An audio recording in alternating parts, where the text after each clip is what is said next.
Good morning, Children's Discipleship teams. I'm so excited for you to serve with us this summer. This video is going to provide you all the training and logistical information that you're going to need as we start our new semester in June. June and July run a little bit differently for Children's Discipleship, and in the past, you might have done a team training to transition. You might not have done any specific training, but this year, especially because of COVID, and there is a lot shifting because things have opened up a little bit more. We do just want to make sure that everyone feels prepared and prepped for just kind of general expectations and logistics as you come to serve. This summer, we'll have 9 ministry teams running. And I am going to run you through a basic structure first of information that applies to all of the teams, because there is information that just blanketly applies to everyone. And then we'll transition into a time that is just room specific information that will be helpful as you serve and disciple the kiddos in your room. So first and foremost, we're going to go over child protection. That's a really important policy for everyone, including the security hosts, the coordinators, everyone. We are going to talk a little bit about drop-off and pickup, and that includes your arrival for the morning. We're going to talk about the end of the day, some logistics with that. I'm going to go over some basic things about the sickness policy, and then I will hit some high-level things on scheduling. Now, it's really important to know in the email that I sent you, I have sent you a hard copy of this information. So if you're more, if you like to read, if you're more of a visual learner, this might be a good way for you to engage, and the video might not be as important. But I just wanted to be able to give everyone different formats so that they can just do what is best for their learning style. I will say the video does have some visuals like the 4 to 6 bathroom break that can be really helpful for everyone. So here we go. Child protection. So this does not ever change. We want everyone to have a very clear understanding. No adult is to be in the children's discipleship wing any point of any church event, just you and the child, or you and a group of children. There should always be 2 adults, non-related, so either not in the same family or not married, at the same time with the kids. This provides protection for the kids so that, God forbid something happened unseemly. It also provides protection for the adult because we always want to be able to be there and provide accountability and just ensure that nothing is happening. So that is really important and really helpful for everyone to note. So if you ever find yourself in a situation where it is just you and a child or you and a group of children, you always need to use your walkie-talkie, especially on Sunday morning, to call for help. There's always the coordinator. You can always call the security host. They all have a walkie-talkie in the morning, but it's much better to call for help and to pull someone out of their normal position than it is to ever be alone with one child or a group of children. For just some basic logistical information with drop-off, the servant team, so for the servant team, the teacher and the coordinator are going to arrive at 8:15 on Sunday mornings. That will give them time to run through some pre-service things, and will also give them an opportunity to pray together before the servant team starts arriving. Servant team members, all the class facilitators, the security host, you should all arrive. Basically, if you're on a team and you're not a coordinator or a teacher, you are going to arrive at 8:30 on your morning of service. I know it can be difficult with kids, but we're really asking everyone to stick to arriving at 8:30. This gives you time to be able to print your name tag, to print your children's name tags if you need to.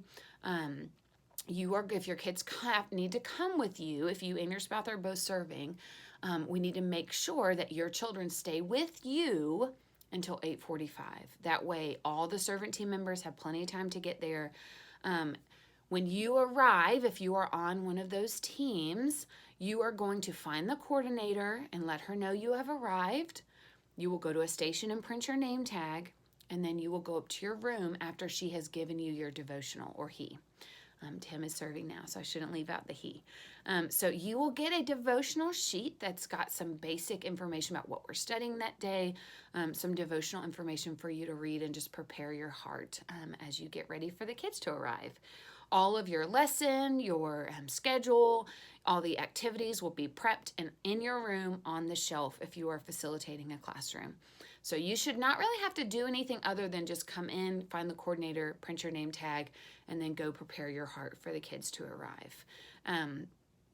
Drop off, like I said, for the kids will start at 8:45. So that is always the case. They will print their name tag. The parents now will be able to go to the station and print their name tag and drop their children off at the classroom. So this will be the first time that we are receiving families during check-in. The one thing that I really want to emphasize is, irregardless of whether you know the parent or not, if you see a parent come to check in, and this applies to everyone, the security host, the teacher, the coordinator, the best thing that you can do to set the morning up for success is to just be a welcoming presence. So greet the parent. If you don't know them, introduce yourself. Introduce yourself to their child. If you don't remember names, just give them your name and it'll prompt them to give you their name. We really want to create a culture of hi and welcome. So when people come in, they can feel comfortable and engaged. We do not want anyone feeling unprepared or running around so that they can't engage in this way. So if you feel that way, please reach out to me so that I can help remedy whatever is getting in your way of that culture of welcome. For all of the class facilitators, when a person brings a child to your class, when check-in starts at 8:45, again, I want you to do one of two things. If you don't know them, introduce yourself to their child, see if there's anything they want you to know. If you know them, still greet them, greet their child. That is something I really want us to focus on this year. It's just that culture of welcome as we come into the building. And hopefully the teachers and the coordinators will be able to lead out in that way, because they'll be the first ones kind of at the building, and they will be greeting the servant team members as they come. So even with the servant team members, we want to establish that welcome culture. At pickup, obviously now the parents are going to be all coming back in the wing, so they will be able to come to the class. When you see parents start to present in the hallway, one facilitator in each class needs to stand at the door with the roster. After all the check-in is complete, the coordinator will bring by your roster for the morning. And if you are a class that leaves your room at any point, you need to make sure you take your walkie-talkie and your roster. When checkout starts, you want to have your roster ready so that you can meet the parents. We really want to try to not have the parents come into the classroom. It just makes some of the kids disoriented and upset. So we want to stop the parents at the door, greet them, ask for their call tag, ask for their child's name so we can call the child to us. We can check the name security tag against their name tag on their body, and then I want you to take off their name tag and stick it to the back of the roster. This just allows us to double check that everyone was checked out and had their checkout tag. After all of the kids are gone, before you leave the classroom, you're going to collect all the trash from the morning and put it in the trash can in the liner. Tie up the liner and put it outside of your classroom in the hallway. This allows the coordinator to come by and pick up all the trash at the end of the morning and take it outside, because the cleaning crew, that's contract employees for the church, do not come until the following Friday. So if we have church on Sunday, it's almost 7 days before they come back to the building to take out all the trash. And so we want to preempt and just prevent any food or diapers or anything from collecting and causing the rooms to stink. So you will put all the trash and set the bag outside tied up. And then you will there is a thieves cleaner on your shelf, and you're going to spray down the toys and any horizontal surfaces in the room. This just helps prevent any viral transmission of illnesses or anything. We just want to leave the room clean. And then it will have, 6 days in between services to just we let the room rest. There are some small groups that are starting to meet at the church, but on the whole, the rooms get to rest during the week. The sickness policy. So this we started during COVID, and we're going to keep going with this.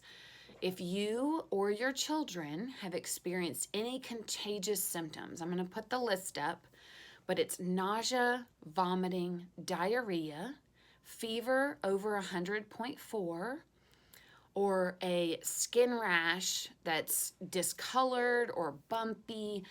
It looks very different, like it looks like an allergic reaction to something. If you're experiencing any of those things on Friday or later, so if you're serving on Sunday, Friday, Saturday, or Sunday, if you're experiencing any of those things, then we want to call out sick. We do not want to have illness, especially contagious illness, back in the children's area. So that can include anything from stomach bug to strep throat to pink eye, anything that has a viral or a bacterial presentation within 48 hours. We want to be safe rather than sorry. So a couple last things on the overall teams. Now, you have been scheduled already for the summer. You have your committed dates. If you go into the system, you can even see, if you go, when you pull up the bridge, after you log in, on the left-hand side, there is a drop-down menu in the left-hand side. And in the drop-down menu, you select schedules and plans. And when you click on that, in the top right-hand corner of the screen, it's going to say My Serving. You would click on My Serving to be able to see all the dates that you or your spouse, if you have one, are scheduled to serve over June and July. If you're already on a team now, you may see May as well if you have dates at the end of May. But this will allow you to always have on hand, even if you forgot to put it in your calendar, you can always go check and see what your dates were. Now, if you figure out that a date doesn't work, and this will happen, especially it's already happened with a couple of teams, because summer schedules and scheduling vacations, like that doesn't always happen 2 months in advance. So if something happens and the date that you were scheduled for and you signed up for is not working for your schedule anymore, this semester we're trying something new because we're not using GroupMe anymore. That system did not work very effectively, because if people mute their GroupMe and then no one looks at it, then you're not getting responses to any of the requests. So what we did is Sarah and I put together a contact list and an overview of the scheduling before anything changes during the term. So what you can do is if you need to reschedule, you go click on this document, and it will also be sent to you in an email. I can send you an image of it if you can't find your email and you need to reschedule. But you are responsible for finding someone to swap with you on your team so that you can swap dates. Because we have decided to only run 8 people on a team, there now is not just a built-in cushion on the teams. There are some subs in case you can't swap dates, but what we want you to do is go in this, look at the schedule, find the 2 dates that are around your date. So if you're supposed to work on June 6th and you can't do it, and you figured that out, you need to look at May 30th and June 13th. There will be 4 people, because there's 2 people a week. You text those 4 people to see if anyone can swap dates with you. So if someone on May 30th can swap, then you're going to go to May 30th and they will go to June 6th. And that way we prevent people from over-serving, but we also utilize our teams and everyone serves their committed time. If you find a swap, it is very helpful for you to text me and so that I can know that. Right now, I'm going to put my text number up on the screen. I actually want everyone to take a minute and just program that in your phone. It is very helpful for you to be able to keep me informed. especially if you swap dates, this makes sure that you still get the reminder, you still get the email, because we go by what's in the system. If you don't switch the system, or one of us doesn't switch the system, you're going to get the reminder a week late, or you're not going to get it in time. So we want to make sure that the system stays correct so that we can send you the correct reminders, and it's not confusing for you or us. So that is all the major team information. Now we're going to have some room specific information for your teams, and then we'll end with one small reminder.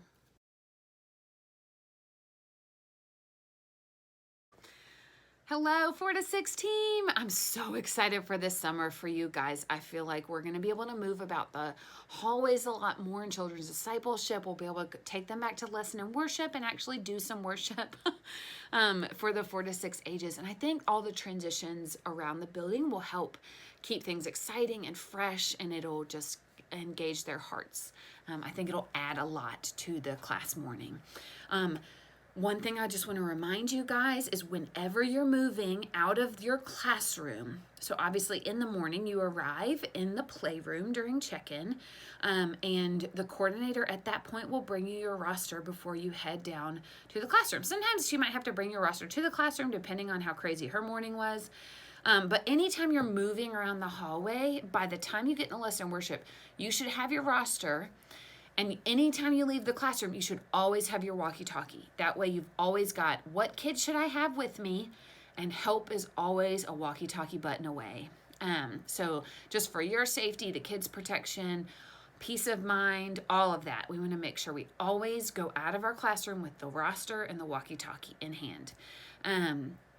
So what I'm going to go through for you guys right now, I'm going to insert a video that walks you through the bathroom procedure, because you are the only class that has a scheduled bathroom time. And you'll see, depending on if you are classroom 1 or classroom 2 for 4 to 6, depends on what time your bathroom break is. But that will be less important as the procedure. So because one of the most kind of detail-oriented parts of the 4 to 6 age is the bathroom break, I'm going to actually walk you guys through what this looks like. I'll show you kind of where you will be walking, and then I'll kind of walk you through the procedure. This is so that no matter what learning style you are, you'll get to see this. The coordinator, if they have margin in their morning, is also going to just come and help if you need it. But I want everyone, if we can get this procedure down pretty consistently, the kids will know what to expect, and we will all have the same expectation for the kids. And I think it'll make class go a lot smoother on Sunday morning. So let's walk through this together. So we are in the upstairs hallway of Children's Discipleship. This room right here is the first 4 to 6 class, and then the next door beside it will be the second 4 to 6 class. Those are your classrooms. Remember, across the hall, here and here are your playrooms.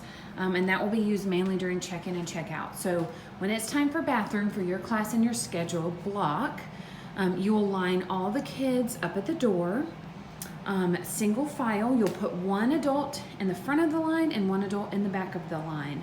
And then you will proceed down the hallway, past the lesson and worship room, to the back hallway. Now be mindful, because this door goes to the sanctuary, and so we want to try to prompt the kids as much as we can not to make a ton of noise in this back hallway.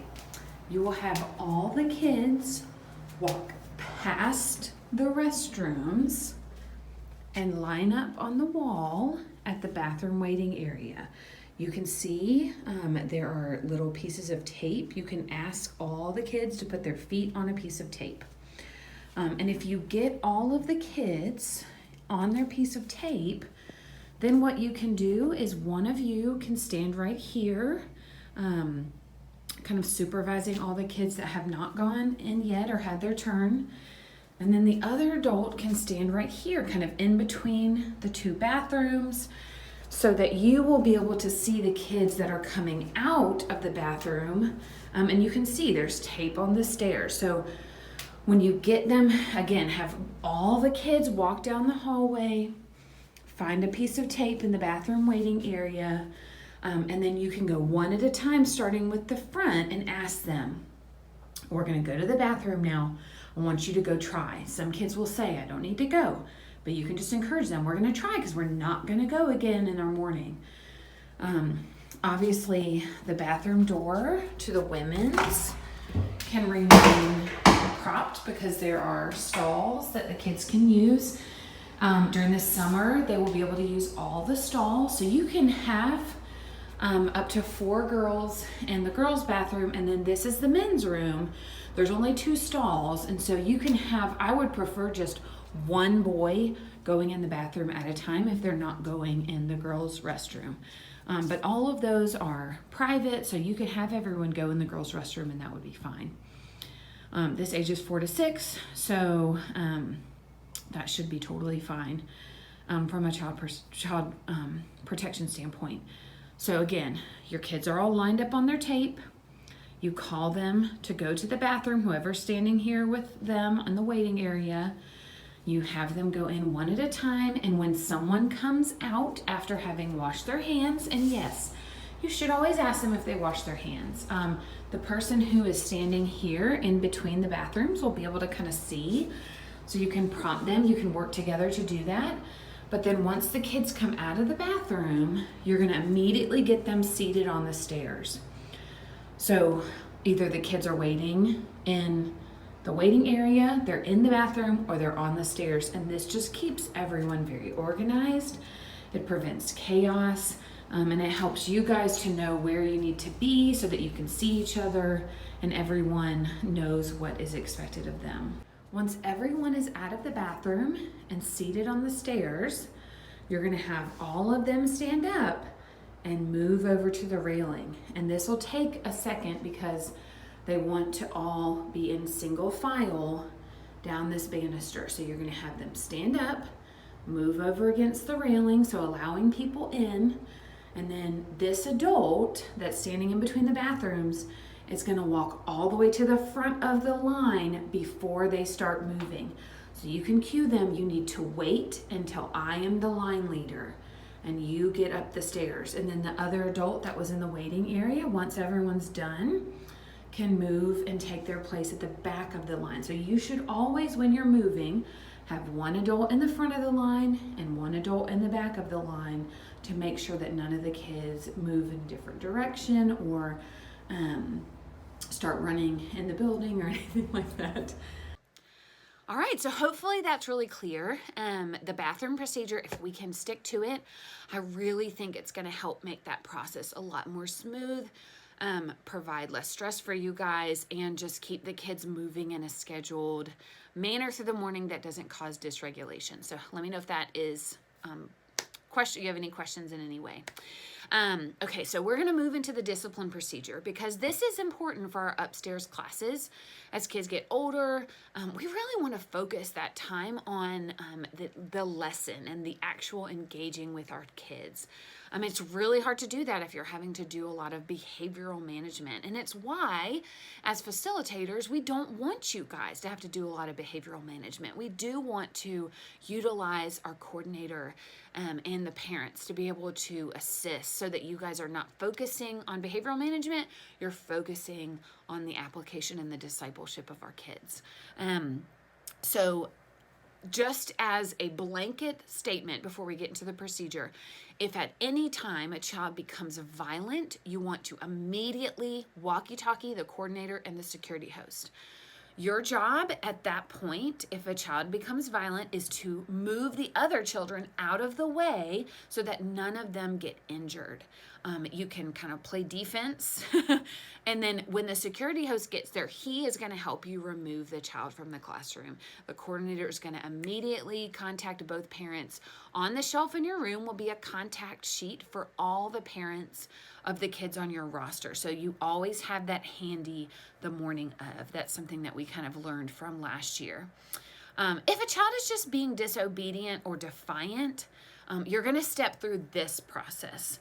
So step 1 is just to redirect them, just to, give them a very clear instruction. So if I can't trust you to sit in your seat, we might need you to come sit with me for a while until I can trust you to be by your friends.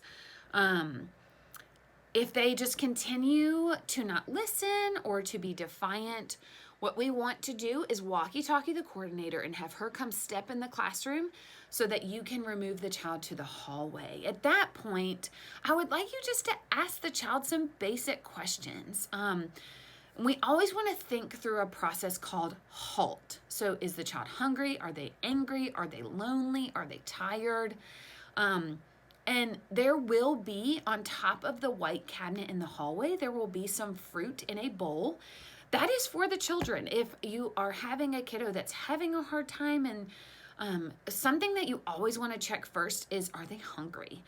You can offer them a piece of fruit, and if they take it right away, that might be one of those things. And I'm a mom of a child that gets very hangry.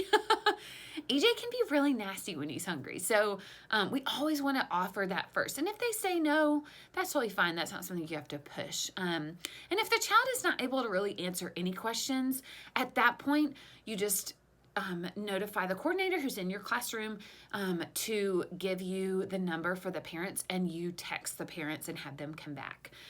If after a couple of minutes the parents haven't come back, you can always send the coordinator to, you can just bring the child inside the room and give them somewhere to sit. And then the best thing to do, honestly, is to pull one of the chairs from the table and just put it kind of in the corner, and so they can sit and just kind of calm down while we wait for their parents to come.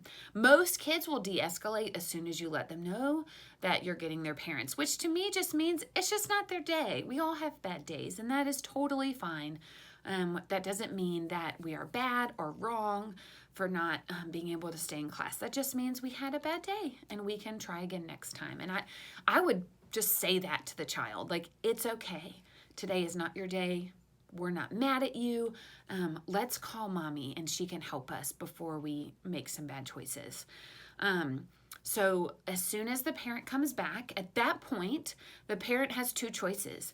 They can either step into the classroom with the child, and you will have some blue visitor name tags on your shelf in the teacher's. There's a bin that will be teacher supplies, and it's like a stapler or some tape, like painter's tape. But you can use, there's blue name tags in there. You can write the parent a blue name tag and put it on their chest, and they can stay in the class and assist their child. This is the ideal method because it doesn't reward the child for acting out, but it also has some support for you to walk the child through the end of the day. I will say, in the 2 years I've been in this, we've never had a parent want to stay. Usually if they're going to take their child, they're just going to take their child and go, which is totally up to the parent, and it's why you give them the option. I would like you guys to set up a time to maybe talk to the parent on the phone when they come get them. You can do this one of two ways. You can set up a time with them, or you can just inform me at the end of the day that that happened, and I can follow up with the parent that week. This just prevents bitterness and resentment growing. It keeps all of us on the same page, and it makes sure that everyone feels heard through this process, you and the parents. So we want to make sure we do that if someone needs to get pulled out. Now, I will say, with the smaller class sizes this summer, we had 0 behavioral pullouts. It's why your class rosters this year, rosters always have 3 or 4 extra kids than check in, because it's very rare for every single child from that age to be there on the same day. And it's why we're keeping age spans in your rooms. So if your classroom gets full and there's still someone who wants to check in, we can always check the other 4 to 6 classroom and still have somewhere for them to go. It'll be very rare for both classes, especially during the summer, to ever get full. And it's why we are very excited for all the kids that desire to check in to be able to check in on Sunday mornings. In this age group this summer, they're going to do a curriculum about the I am statements of Christ. So I am the truth and the life. I am the vine.